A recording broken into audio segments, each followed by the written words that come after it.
my man. What the hell is this? It's Friday. It is Friday. Very good. Came back real fucking fast, didn't it?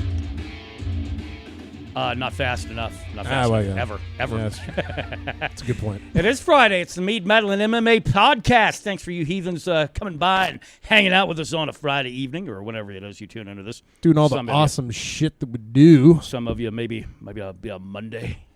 Yeah, right. We're going to talk. It's like my Saturday almost. It is for you. I mean, it's my Friday, but I mean, so I can get excited about it. And I don't have to work tomorrow, so it's not like a Thursday for me. So see, it's all good shit all around. Yeah, right. Yeah. I'm a little on the sober side, but that's really my own fault because I was busy messing around with a little bit of new music today, and I kind of like to have kind of a straight mind to kind of fixate on what it is that's out there. And the new one, we kind of got let in. We'll talk about it a little bit more, but it's a VUUR. My future wife. VUUR. Yeah, we'll talk about it later. Okay. Hey, it is the Mead, Metal, and MMA podcast. We like to get together, talk about our three favorite subjects of the times as they are. Man, this rye got real clear. Yeah, we're drinking tequila tonight. And if some of you might say, well, why, Kevin? My response is, I don't know.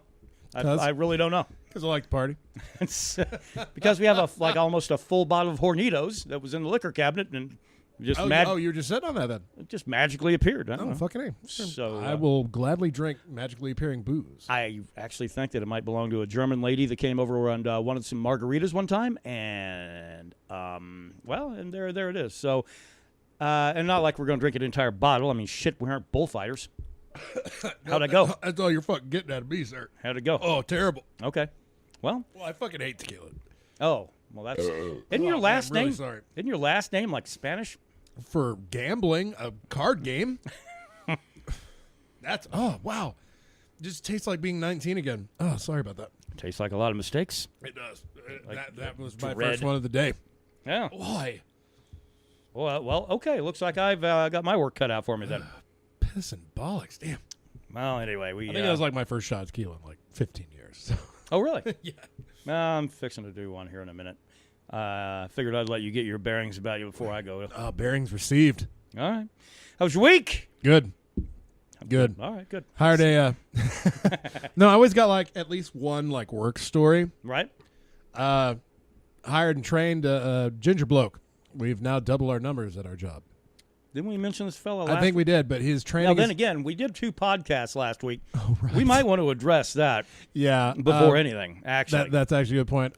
We wrapped up the podcast, and it was just supposed to be, Kevin Robbins, Brandon Barajas, what you get every Friday. And while waiting to upload it, all of a sudden, the laptop just shuts the fuck down. Yeah, decided that's it. Had enough. So it was almost like a curfew. And of course, while we wait to upload the podcast for our fine friends, we like to have a drinky poo. We like to party. We like to party. So when this happened, we were all about half pissed, I think. Oh, well, that's the problem is because we start, and a lot of times I'm usually of a sober brow. Right. We do this thing for like almost an hour, like 45 minutes to an hour. By the time we get to that, I'm ready. I'm primed for Friday. Beast. Totally. So, yeah, it's me, it's Kevin, and it's Ruben, who showed up he actually showed up during the podcast and tried to figure out what the hell was going on, couldn't get any power to it. So, basically, thankfully, I'm a nerd, and I travel with a laptop on me at all times. So, we had a backup laptop, got on there, redid the podcast, a little bit on the inebriated side, I would say. The initial one was probably about solid 40 to 45 minutes. The one y'all got last week was a little under 30. Yeah. I don't know. Were we going to post like an addendum or something like that? Or I don't know. I think it'd be all right to post that not as, canon or anything because... Yeah, we could probably actually sit on it if we wanted to. But we can do any number of things. Might throw that up there for our big anniversary special. Yeah, so if we sound a little drunk last week, that was really not our fault. No, it was the rye and the beer's fault. Well, and technology's fault. Yeah, it was technology. I would go ahead and blame. I'll blame. What's the guy's name over Microsoft? Steve Gates. He's Steve Gates. That's isn't that Bill Jobs. I like the Green Lantern, or the Flash. Actually, maybe I don't know. Don't know my superheroes all that well. Me neither. But I blame Gates and Zuckerberg on the whole thing, and what's your those guys. So, yeah, all right. Sorry about that. I didn't mean to cut off your story. I just thought we might want to address the elephant in the room. Oh, indeed. Yeah. And we're going to work on hoping that fucking never happens again. But no, basically, our ginger man is trained, ready to go.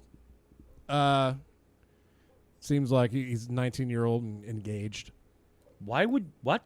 Yeah. Why would you be engaged at 19? I don't like to ask him too many questions because this motherfucker likes to chat. Got a bit of the verbiage to him to carry on a prolonged conversation on all the facts and knowledge base of a 19-year-old. Oh yes, he's already got life figured out. Gift of the gab. And he has gift of the gab, man. He doesn't shut the fuck up.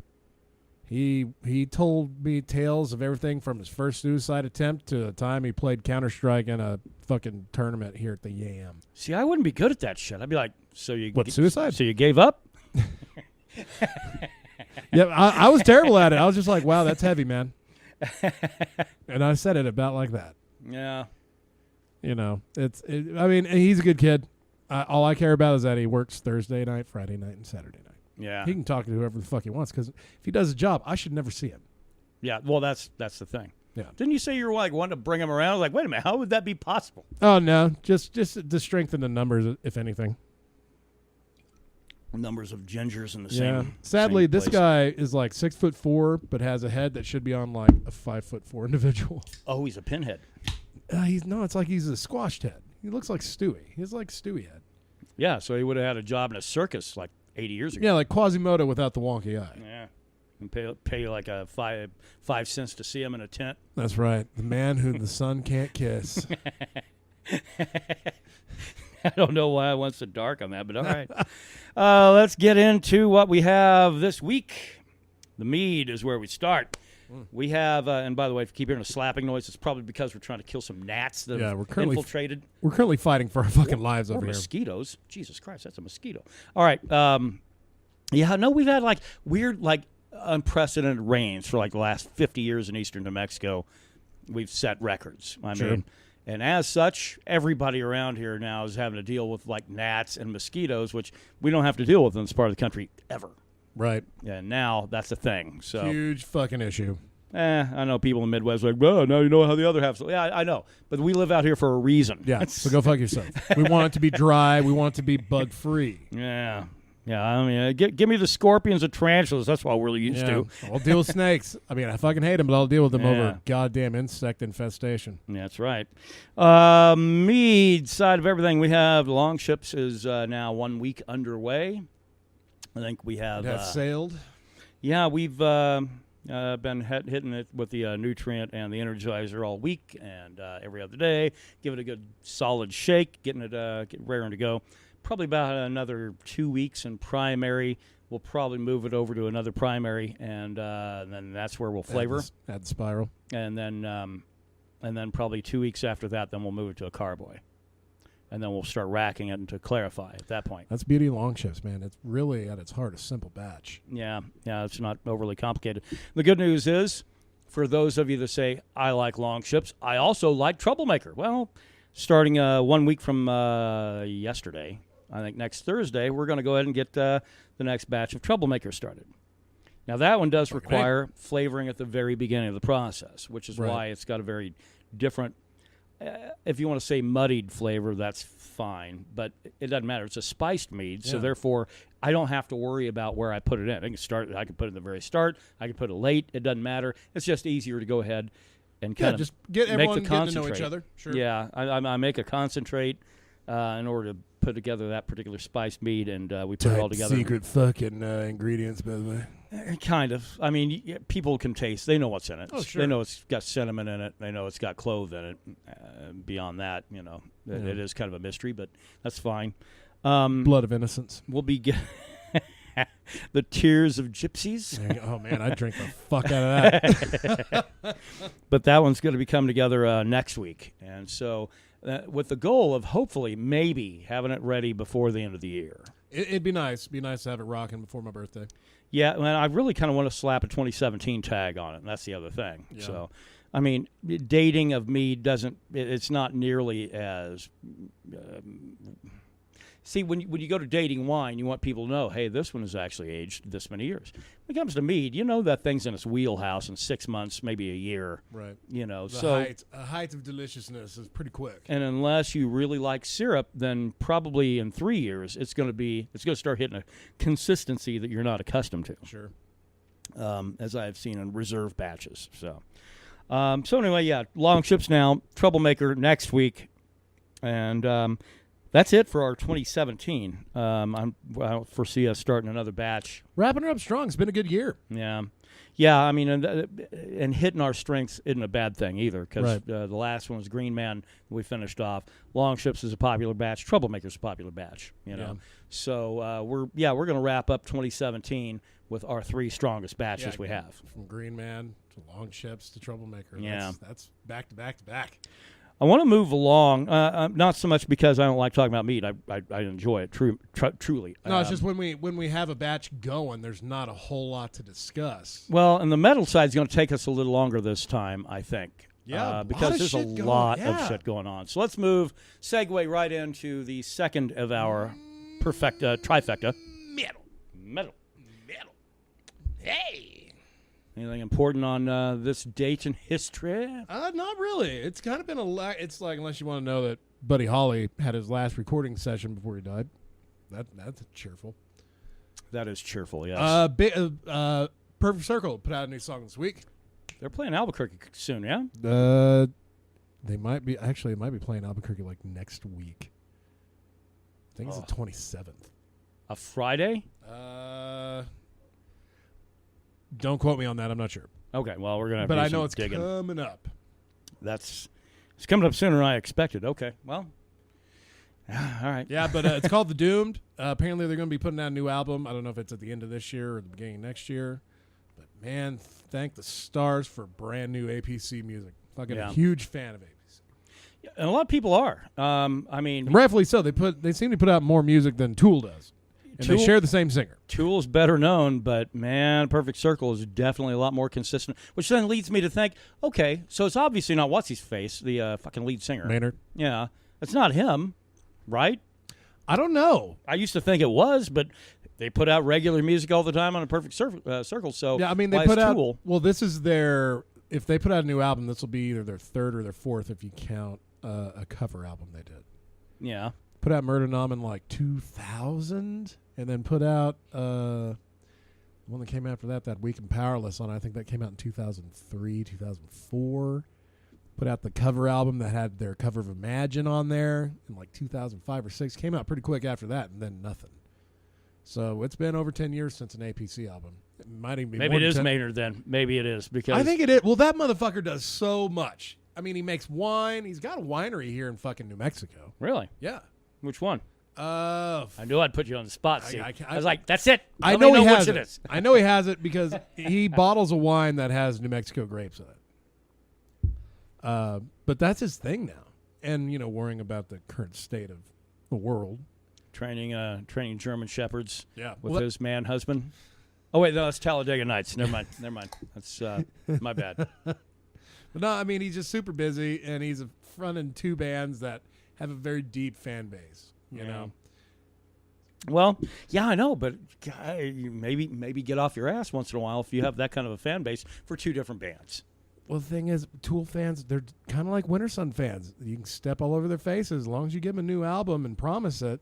They'll let you do it. See, that's a problem, though. I kind of like Tool fans. Well, no, not a disparaging comment. Tool fans, they're just like, hey, we don't care how long it takes. We'll wait. Yeah. I don't know. I think you got to hold somebody's feet to the fire once in a while. Sure. Like, you don't do it now, no one's going to give a fuck later. And maybe, I guess, if you have to, then go ahead and do something like Slipknot does. I'm going to get into new releases. They do have a new release that came out today, but I do want to kind of differentiate it as that Slipknot, I'm not a big fan, by the way, but they're great to jam to. If you got a house full of people and somebody's cranking Slipknot, they're all metalheads, and everybody's on Slipknot, you're good to go. Yeah. They cranked out Days of the Gusano. But it's not new. It's a live album because a lot of people are complaining, hey. They love putting out live. They put out so many live albums. Yeah, and what that means is they have nothing in the works in studio coming out within 2 years. Because every time the people start raising a ruckus, Slipknot cranks out a new live record. Like, shut up. Here, this is Here us you go. from Milwaukee. Here you go, peasants. Which I'm going to get to the new releases. That is one that's a new release for this week. Other things going on, our Muse, the genius of metal production, celebrated a birthday yesterday. Henry Cerrone. Indeed. From, pretty much the mastermind behind such talent as Moon Sorrow. And really, he kind of handles the production side of Moon Sorrow now. He doesn't do any of their live gigs. He'll do their recorded stuff, which is fine. And what else? Pretty much Finn Troll. That's really kind of that and Angry Birds. Yeah. Well, he does. Yeah. I mean, because he works for Ravio. You know, I mean, now as my brother Daryl will point out, there's the band that actually did the very first Angry Birds stuff. It's fine. Yeah. But what Ravio does with their production techs is they piece it all together, so it's all a cohesive thing musically and within the sound itself and everything. I mean, it you can really go down a weird hole on what it is it involves putting out something like that, a product. Right. And certainly then with all of their other incarnations, I think there are like 8 Angry Bird games now. Oh, God, there are fucking loads of them, dude. Now, they got a movie, for Christ's sake. Well, I do think that Ravio handled only very minimal stuff for the movie, I think. I'm sure it was just like, here's our intellectual property, make a movie out of it. Yeah. So how old's Henry Cerrone? Dude's fine. Got a master bus system, which, I mean, if you're a production guy, that is some nerd gear. And an old school nerd gear too, because it is running everything through. Well, not everything, but individual parts through a master bus is a kind of pretty much takes the music as it is. It's almost like running a compressor through some things, but not. It doesn't change the sound necessarily. It gives you a more native sound as to what was played and everything else. It is part of the process, and when you're going through, and once you have kind of your final cuts done and you send it off to get mastered, that's what you have. And this is what this cat's got now, and because it's kind of part of his side business, because on top of everything else that he does involving Finn Troll and Moon Sorrow and working for Ravio, he also does other stuff in his off time as well. Yeah. How old is he? Dude's like your age, so no shit, really? Yeah. God, I was maybe a little older. I thought maybe he's in his 40s. He's probably like 39, probably. Oh, shit. So, damn, that kind of blows me away. Yeah. So, well, happy birthday, Henry Cerrone. That's it. So, you're a good man. I felt weird. I was the only one like wishing him a happy birthday on Twitter. So, and I think I hopped on Facebook. Moonsard posted something. I was like, "Happy birthday, Henry! Happy belated." There you go. Yeah. So anyway, that's kind of the big ones for date and history and birthdays and all that fun shit. Tom Petty would have had a birthday today, so that's kind of a little bit of a bummer. Yeah. Way to bring it down, dude. No. Okay. I'll bring it back up. Gore put out a new album today. Yeah, that is a problem. The Blood of Gods. I'm sure we could probably prevent it. If Ruben, we had a time machine. If Ruben were here, I'm sure he would talk to you about this song all day. I've never fucking heard it. Ruben does have an odd... a very eclectic taste. Yeah, when it comes to metal. Basically, if it's a whole lot of stuff that a lot of people don't like, he probably likes it. Yeah. And anything outside of the rock metal realm, though, he's right on the boat with everyone. Yeah. I like Skrillex. I like that Skrillex is a weird one, yeah. That's a weird one. Yeah. The only time I liked Skrillex was when I was making poor life decisions. Well, that is the soundtrack for that. Yeah. Trivium, Sin and the Sentence came out this week. Yeah, that was one of them I'd had on my list. I'm kind of curious to hear the rest of that album. I've really liked what I've heard so far. Yeah, the site that I pull my info from kind of lists them as metalcore. I wouldn't call Trivium metalcore. No. Metalcore is generally unlistenable noise. So. Yeah, I'd put them more fucking thrash. Trivium is thrash. I mean, right up there with Gore, probably. Bell Witch has a new one out today, Mirror Reaper. Boy, if you're wanting to find a doom metal that that you can kind of chill to, yeah, that, or if you just something you just want to zone in on, that's probably really good for you folks. I mean, from what I've heard, I've dug it a lot more in their past shit. Their past stuff had a really obnoxious vocal Yeah. that was way above the mix, that was really harsh. Black metal growly vocals right in the front. Yeah, so it kind of went from black metal to doom, really, I would say. I would almost call it funeral doom because it's so goddamn slow and echoey. I wanted to actually lead into the show with that, and there's just nothing that... Yeah, it's not very I didn't want to chipper. make it sound like we're mourning something, you know? Like, hey, friends. I Welcome mentioned to the podcast. Slipknot already. Sorcerer, I listened to the whole thing. The Crowning of the Fire King came out today. I'm not impressed. I'm not impressed. If you're a big fan of 1980s, late 80s metal, about the time that everybody decided, I'm kind of done with metal. I want to get into grunge now, or I want to move on and listen to some of the punk stuff or the post-metal, as they did. Basically, like kind of a lot of the metal from the late 80s caused people to jump ship. You will like this, because it's, or it'll make you also realize, you know what I hated about the 80s? Stuff like this. There's not a lot of variation track to track, and I listened to the whole thing, trust me, right before we got onto this thing. Yeah, you were listening like the last track when I got here. Yeah, it's got 2 bonus tracks. It's fine. So it's a total of 10. You come down to a buy it, don't buy it category. Which, you know what? Let's save that. We'll come back. We'll hit every new release, buy it or don't buy it. Yeah, I think we'll set up a parameter of 3s. Buy it, don't buy it, YouTube it. Let's see. In VUUR, who we let in with. Anneke van Giersbergen. Oh, and by the way, if you want like some proper late 80s metal sounding music, Europe also put out a new album this week, Walk the Earth, Held Back. Fuck off. The final countdown. You goddamn right. Oh, my Floki God. would love that shit. Oh, But yeah, Jesus. Anneke van Giersbergen, she has collaborated a lot with Devin Townsend. Their voices pair beautifully. It's an amazing pairing. Well, she's got a really tight band. I know that shit. Yeah. This is great music. If you like her and Devin Townsend, like doing that shit, you are going to love this a lot. It's really, really ultra technical. Yeah. So, And she has a beautiful voice. which usually when you say ultra technical, you say, oh, you mean prog-like. No, it's not. It's really technical metal. It's metal that just has a lot more thought into it. Yeah. I'm going to let you explain Sons of Apollo. Okay. Sons of Apollo, which there's a funny story behind it, but I'll get into that after explaining the band. Sons of Apollo is the brainchild of Mike Portnoy, the former drummer of Dream Theater. He's amazing. He's And Billy Sheehan from... Billy Sheehan from what? Mr. Big? Yeah, there you go. Yeah. Which they've been like doing a lot of stuff. They Portnoy did the Winery Dogs with Billy and somebody else. I can't remember the singer's name. But this has what's the name of that? Soto. Yeah. Singer. He's a singer and frontman. And Derek from pre-Dream Theater, who was there up till '93 when he got fired, and Jordan Rudess. Which is funny because I think Sherahan or something like that. The funny story there is Portnoy fired the guy from Dream Theater. There you go. And now here we are 20 years later, over 20 years later, and they're both out of the band and they're doing a Sons of Apollo.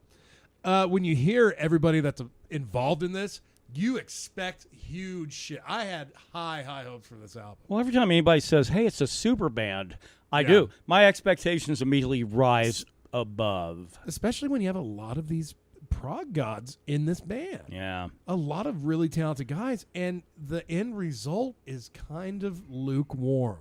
God, underwhelming. Yeah. Is the word. Yeah. It's just not. And I mean, maybe it's just because my expectations were different. You know, I'm sure people listen to this be like, oh, that's fucking all right. It could have been so much more. Well, and I don't want people to say, well, you two assholes listen to a lot of doom metal, so what would you know about really, really technical stuff? Well, the thing is, we really do appreciate a lot of the technical stuff. Damn right. I mean, when it comes down to it, God, man, I mean, we have a segment we're going to be doing coming up here talking about some instrumentals and things like that, you know, that really Racer X would have probably entered the equation for me in some kind of a Azran and things like that. I mean, no, we can recognize and appreciate when somebody's blowing their damn socks off. Sons of Apollo, not it. No, and again, it's either a problem of my expectations being too high, or in my opinion, they missed it. Now, did I listen to the entire record, Psychotic Symphony? No. You know why I did not? Because generally I preview everything through YouTube, which is proven in this modern day and age. Fuck Gene Simmons, by the way. Because if you're wanting people to buy your stuff, put it up on YouTube. Let them get at least a good, solid sample. Let them get a taste. Not First taste one is track. always free. One track is not going to do it. And in the case of Gene Simmons, I think we mentioned on the podcast last week, about his whole vault thing that he's trying to do because he feels that he's been screwed out of all this revenue over the years and everything else, and he's going to recoup it now by charging fans $2,000 and everything like that. And you're not going to be able to get a taste of his stuff. I hope he enjoys holding on to a lot of those box sets. Yeah, he's only his rich fans are going to be buying that shit. Yeah, $2,000. He's only doing like 500 of them. So that's like what, $1 million? It has to fucking round out to that. Yeah, it's just ridiculous. All right, so let's go up and down the new releases. Buy it, YouTube it, or leave it in the bin. Bell Witch.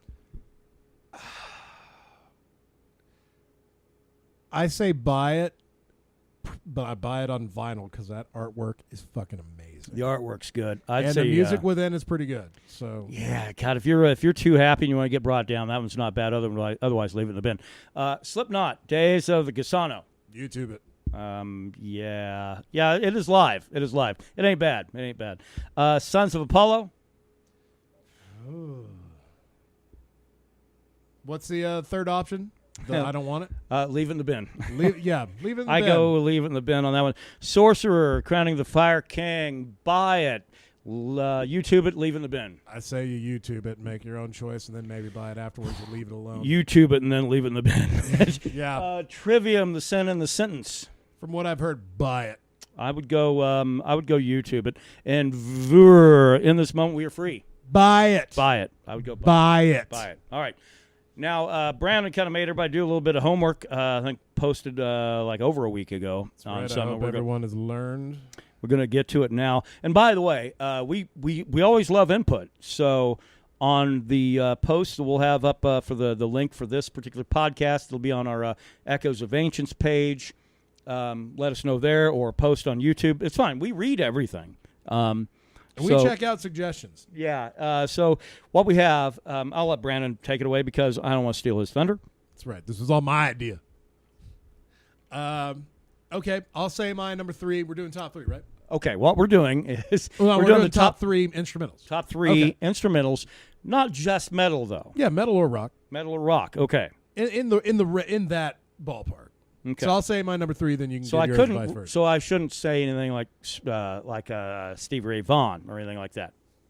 Little Wing's pretty awesome, but it doesn't really fall in the parameters of what we're aiming for. Yeah, I think we're in a different spectrum. All right.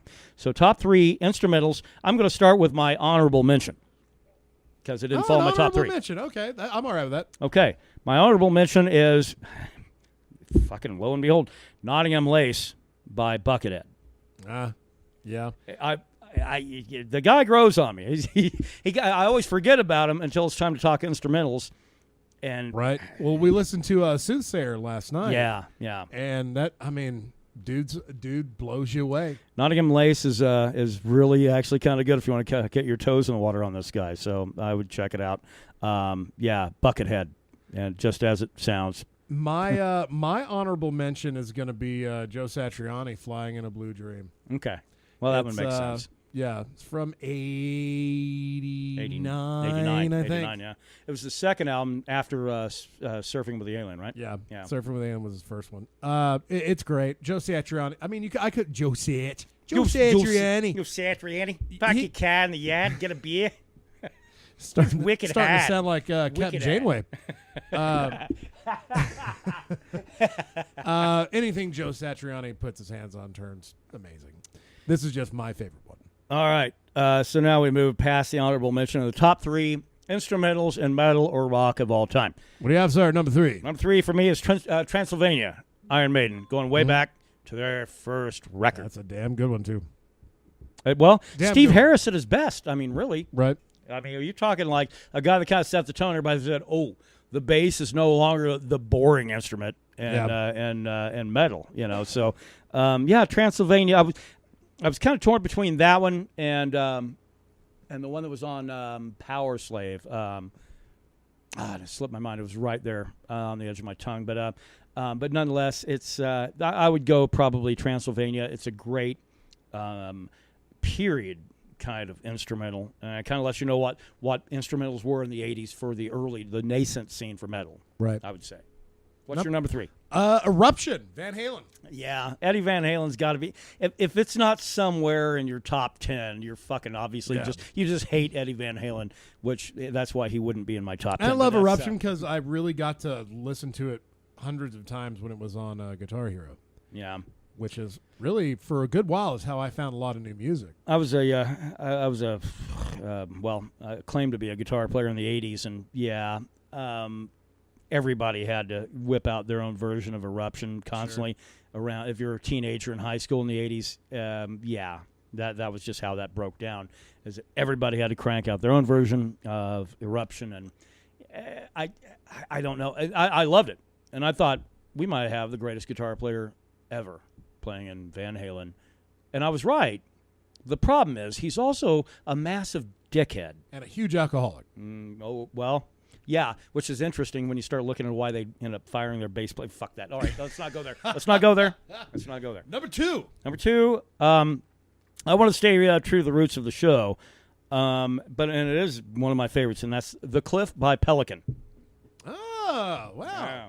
Kind of a newer one. No kind shit. Of a newer one. Not bad. 2 or 3 years old. That's pretty high. That's still not bad for it to be that high up on your list. Yeah, it's a good track. I really dig it. And it does, like, again, it pulls in the doom metal kind of side of everything. Trust me, my 3 are eclectic as you can get. Yeah, so no shit. Yeah, mine are a little wheelhousey, okay, but more like my wheelhouse. Right. My number 2 is YYZ Rush. Yeah, it's you can't go wrong with any instrumental Rush throws out there. Yeah, so. I mean, I hate to mention Guitar Hero again, but the first time I heard YYZ, because YYZ, I guess you kind of consider that a bit of a deep cut. Yeah. Off of Moving Pictures, it's a fucking good. I mean, anything that's going to have Tom Sawyer on it and Red Barchetta, it's going to probably get a little bit buried. But I don't think you can call YYZ a deep cut because that's kind of a defining track for Rush. But like I said, I hate to mention Guitar Hero again, but the first time I heard it was on the demo they released for Guitar Hero 2. Yeah. It was a playable track, and it was the first guitar. Well, it was Guitar Hero 2, and they had finally introduced you could also play guitar or the bass line. And I was like, "Fuck, I want to play a bass line on this shit." It sounds like a lot of fun, and it was. Good luck. But after that, and really that kind of got me back into Rush, listening to like all the other shit. Yeah, great. There's just so much good shit going on in YYZ. Joel, number 1, stop. My number 1, La Via Strangiato by Rush. Because, as much as I love YYZ, and there's nothing wrong with it. I mean, plug in YYZ, La Via Strangiato, whatever you want to do. This came off of the Hemispheres album. This one was a deep cut. Yeah. Because of the fact that the entire first side, I'm talking vinyl now, was you old bastard. Was all themed. Yeah, that's me. But all themed, so then everything on the second side was definitely considered to be really secondary off of Hemispheres, God, you really had to put a record together differently back then, didn't you? No, that required a lot of thought. Shit. Required a lot of thought. Like now it doesn't matter. But La Via Strangiato was the very final cut, second side of Hemispheres. And a long cut at that, but it really, I think Getty... No, I take it back. It might have been Neil Peart. But they said it's basically just an exercise and kind of a... kind of self-stroking, really, and the fact that it allowed all of them to show their various, show what they got. But which I appreciate that because and it had the distinct sound. It was before things got really digital, so they're doing all this analog and making these crazy sounds within the scope of a full-on instrumental that had so many different sections. Yeah. I dig. That's a good choice. I actually heard it for the first time last night. When you played that live version of it. Okay. Yeah, I'd never heard it before. Yeah. And fuck yeah, that's a jam. Yep. Everyone gets to show what they got. Yeah, that's it. Neil Peart's drum kit seemed a little smaller. Wow, that looks like a human drum kit. What's the deal with the huge gong and like the... Goddamn. Now, the final one I would guess for you would be either Call of Cthulhu or... Or Orion. It's Orion. Okay. Yeah. I knew that Metallica would be in there. Well, and anybody listen to this podcast more than Well, shit, 10, 15 I episodes. can make a list on Metallica instrumentals. Right. You know, actually, I can do it right off the bat. Okay, Orion, well, let me ask you, why did you pick Orion above Call of Cthulhu? Call of Cthulhu is great. But I wouldn't put it in my top 3 favorite Metallica instrumentals. Really? Yeah. I kind of really enjoy that. I do too. track. I dig the atmosphere it provides. Sounds very foreboding, as the album, as a song title would assume. Orion just has a lot more emotion behind it. It's it's on Master of Puppets, last album that Cliff Burton was fully involved with. Sadly dies in a bus accident in Europe, and they play this at his funeral. All of a sudden, this song becomes Cliff Burton's, this is his jam. Yeah. And then Metallica doesn't play it live for, oh my gosh, I don't think they ever played it live with Jason Newsted. Yeah. Which makes a lot of sense. That's such a weird. The Newsted thing's just such a weird little fold with Metallica history. So, but it's just, it goes from normal Metallica chug and riff, and about halfway through, it just breaks down into this, just spine tingling bass solo, just real mellow. I mean, it's just amazing. The really cool thing is, did you ever see Through the Never, the Metallica concert vid? No, not from start to finish. Yeah. Basically, at the end of it, there's some storyline going throughout the show, but at the end, it's just the boys fucking playing Orion in an empty arena that they had just filmed the show in, and just playing it live. Yeah. It's the best version I've ever heard since the album version. We talked about our own super bands a month ago or whatever, 5 weeks ago, something like that. I would have loved to have seen Cliff Burton and Clive Burr from the original drummer from Iron Maiden. I would have loved to have seen a weird collaboration from those two. I bet it would have had a lot of classical. Yeah, it would have been. Yeah. I mean, and you might as well bring in Randy Rhoads then if you're going to do that. But right. Yeah, that would have been really, really badass. But anyway, that's our list. I would love to know what your top 3 instrumentals are. Get back at us, Daryl. Yeah. Only because he does. He's like, yep, yeah. I'm going to let you know. And I think that's great. That's why we want everybody to do that. You can even tell us if you disagree. I mean, I don't give a fuck, but we can chat about it. Yep. Let's move to the third and final segment of the program. MMA. We have UFC Fight Night. We have UFC Fight Afternoon. Gdansk. Fight Day. There's not a whole lot going on this card. Outside of the fact that my greatest and favorite fighter of all time, Smiling Sam Alvey, is going to be fighting. Yeah, Donald Cowboy Cerrone's on the card too. But here's the funny thing. Apparently, Sam Alvey missed weight. Came in at 189. 4 pounds over. Well, 4 pounds over 3, middleweight. I guess, technically. Yeah, You're allowed that extra pound, but yeah. But, he'll be fighting for the belt eventually. So, middleweight? And another actually very interesting story. There was going to be a heavyweight fight between Anthony Hamilton and Adam Wisarek. Right. CZ in the middle of the name. But apparently, both of them were in attendance for ceremonial weigh-ins. However, after the arrival of several dozen Lechia Gdansk Ultras, extreme and violent supporters of a local soccer club, it has in parentheses, the UFC decided to hold the pair out of the ceremony. The other guy with the weird name is a noted supporter of the Ruch Chorzów football team, the rival Lechina Gdansk from South Poland. Okay. Well, they take their soccer pretty serious in Poland. Yeah. Which is weird because they never compete in the World Cup hardly. So. Yeah, they were like, these guys, I mean, we'll let them fight, but they can't, the weigh-ins, it could get violent. Yeesh. Pretty gnarly. Yeah, it is. But outside of that, you got Sam Alvey fighting a dude, Ramazan Ameev. Okay. I'm just picking Sam Alvey. Just based on the fact that he's 4 pounds overweight and ginger. Sure.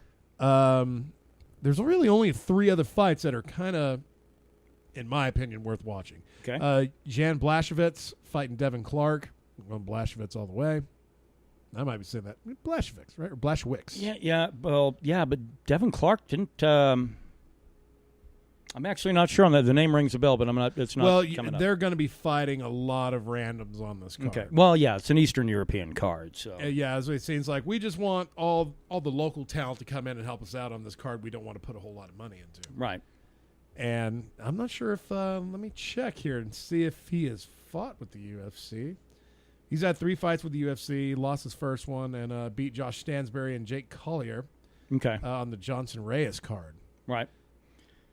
So he's Collier 2-1 was the in favorite UFC. on that one. That's why I think I recognize the name. So. Yeah, 2-1 in the UFC, 8-1 overall. Okay.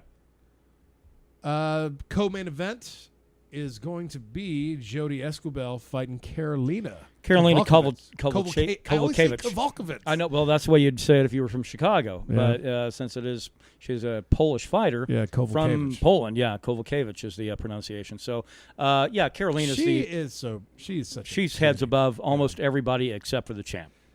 It's just like 125 for the dudes, man. It's like you might be a bad motherfucker, but you're not the champ. Yeah, that's it. That's right. Karolina. Yep. Oh, Karolina by probably an early finish, I would think. Too. I did my UFC picks, and I picked her in a decision. I just do that to be safe, but I wouldn't be surprised to see a really early stoppage here. She throws. I mean, much like the champ.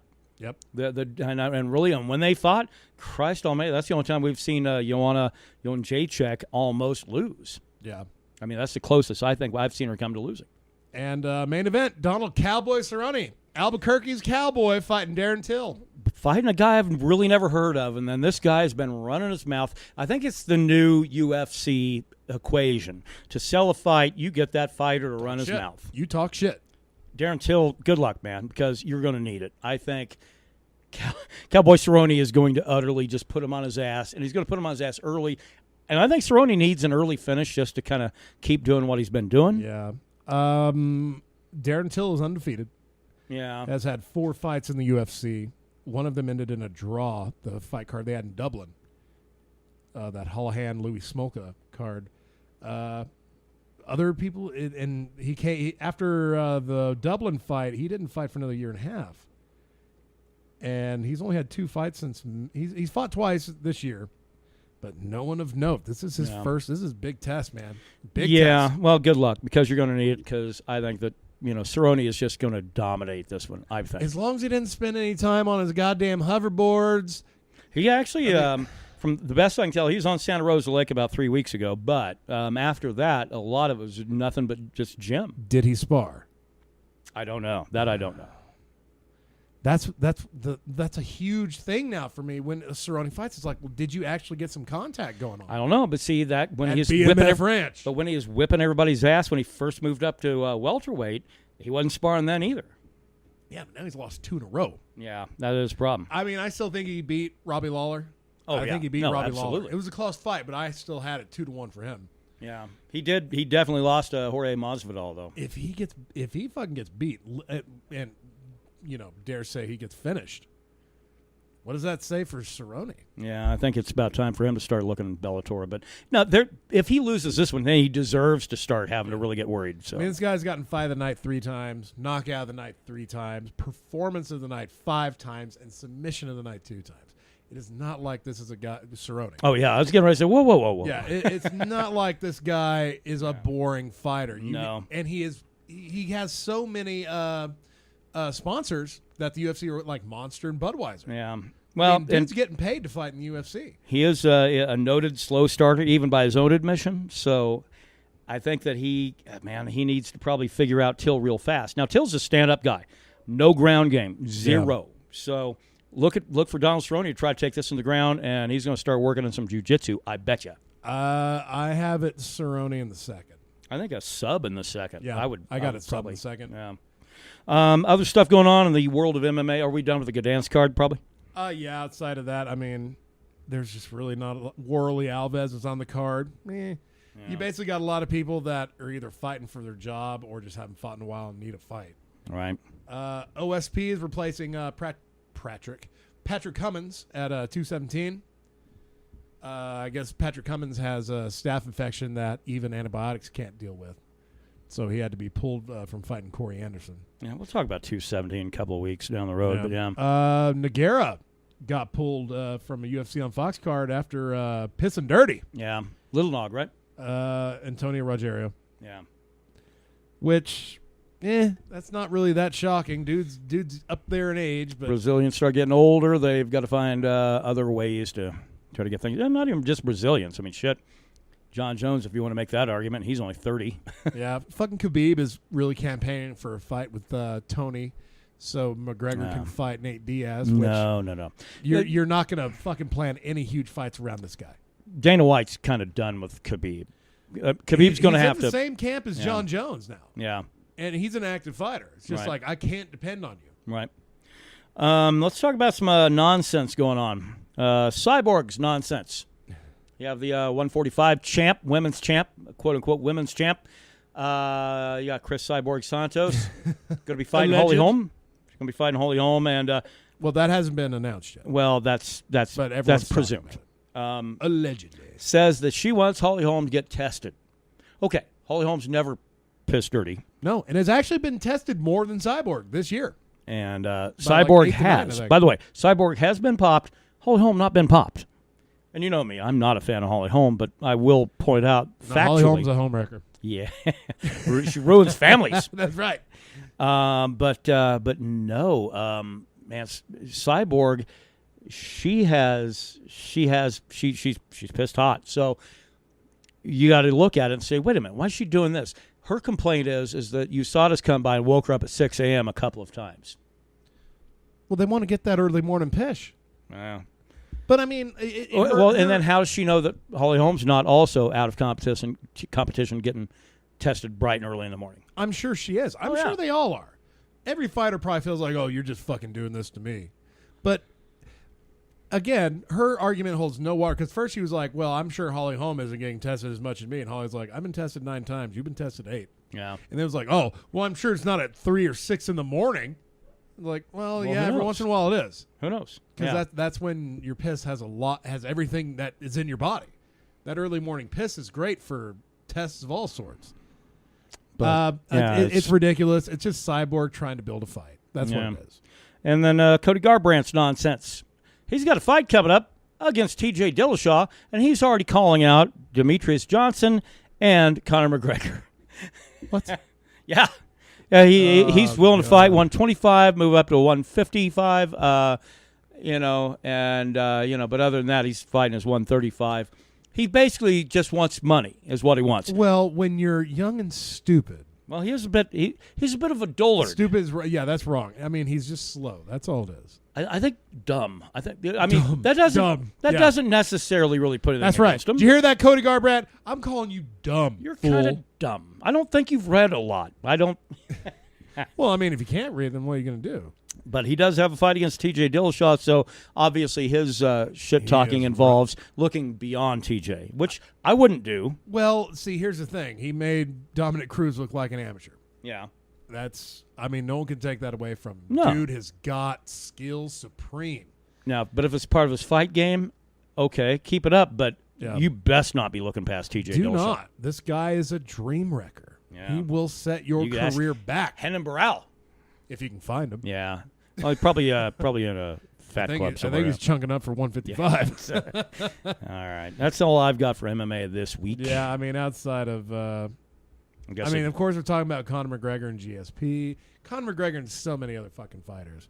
Just give me a fight. Give me that Ferguson fight. Give me that title defense. Yeah, I mean... I don't want... If I had to choose between Nate and Conor 3 for the belt or him and Tony, I'd pick him and Tony. Because that is the best fight. That is the best fight. That's the deserved fight. Damn right. If we're going to have all these interim belts, let's start treating them with a little more fucking respect. That's right. Robert Whittaker's on the goddamn bench with a title that he can't defend because the actual champion's about to defend his belt against someone that has been gone for 5 years. Yeah. I really hope 2018 is better for the UFC, man. Maybe. But do you think that they make that Conor fight for the last fight of the year? For December 29th? Well, he said he'd fight at 219 as long as he didn't have to promote it. Yeah. And you really, if he ain't going to do that, then why bother? Yeah, well, good point. All right. Well, I think it's time for us to go ahead and wrap it up and get some more tequila going, or at least for me. Fuck that shit. I'm going to drink rest of that Jack Daniels and call it good. Other than that, get out and buy some music, or at least listen to a lot of music. I think it's important to kind of stay up on what's going on. So yeah, and you won't find any new shit if you don't go out and look for it. That's right. All right, we're going to go ahead and close it out. We got some drinking to do around here. Next week we might be doing it on Thursday, maybe. Probably Friday. Oh yeah, that's right. If that if that going APC camping, concert is on Friday, you won't be able to go. Yeah, I don't know. We'll figure that out anyway. But We'll research it. Yeah, we'll go ahead and get you on out. VUUR, VUUR. If you walk away from anything this week, walk away with the knowledge you need to check this album out and buy it. That's right. Other than that, picks. Holy shit. Oh, fucking hell, yeah. I'm picking Hornitos. I'm picking anything but Hornitos. Metal. I'm picking Call of Cthulhu, Metallica. Check it out. You're playing my pick currently. Okay. And MMA, there is no MMA for this week. But well, Bellator, Gegard or Gegard Shevchenko? of the field. I'll go Gegard. Yeah, I'll go Gegard. But MMA pick, I'm picking Cerrone tomorrow night. Sub finish, second round. Yeah. I think that's the smart. It's going to be a finish. It's got to be a finish. First round maybe by strikes. I don't know. Right. That's it. That's it, folks. We did it. Yeah. Hopefully the computer holds. Yeah. Fingers crossed. Enjoy your weekend, and we will be right back with you to, I'd say enlighten you, but whatever it is, we do. Here to just make you smile, make you laugh, and make you think. That's it. All right, you dirt-worshiping heathens. We'll see you next week. Good night, you back scratchers.